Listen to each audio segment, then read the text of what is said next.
USA তে একটা রিসার্চে দেখা যায় যে মানুষ পাবলিক স্পিকিং এর যে ভয়, এইটা কিন্তু মৃত্যুর ভয়ের চেয়েও বেশি। এইটা কিন্তু তাদের মধ্যে দেখা গেছে। তো রিসার্চে দেখা গেছে যে মানুষ সবচেয়ে সাইকোলজিক্যাল প্রেশার ফিল করে যখন তারা পাবলিক স্পিকিং করতে বলা হয়। মানে মানুষের সামনে যখন কথা বলতে বলা হয়। বিকজ মানুষ কিন্তু তাদেরকে ইমিডিয়েট জাজ করবে।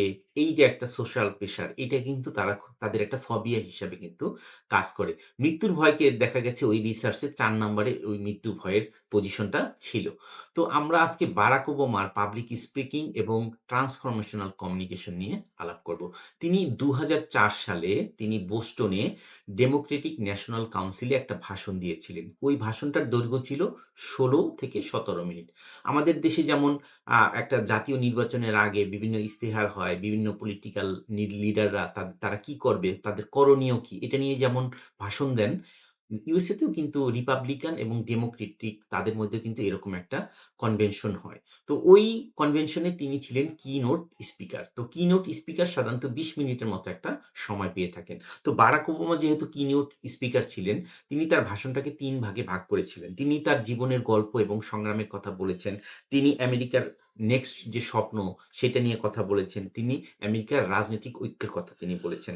তিনি বলেছেন যে বিভাজন সমাধান নয়, ঐক্য হচ্ছে সমাধান।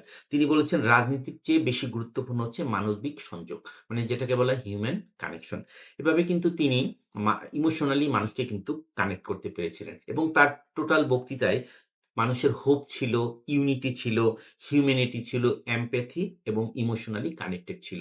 তিনি বক্তৃতার ১ম দিকে বলেছিলেন আমেরিকার সংবিধান থেকে কিছু জিনিস যেমন ধরেন life, liberty and pursuit of happiness.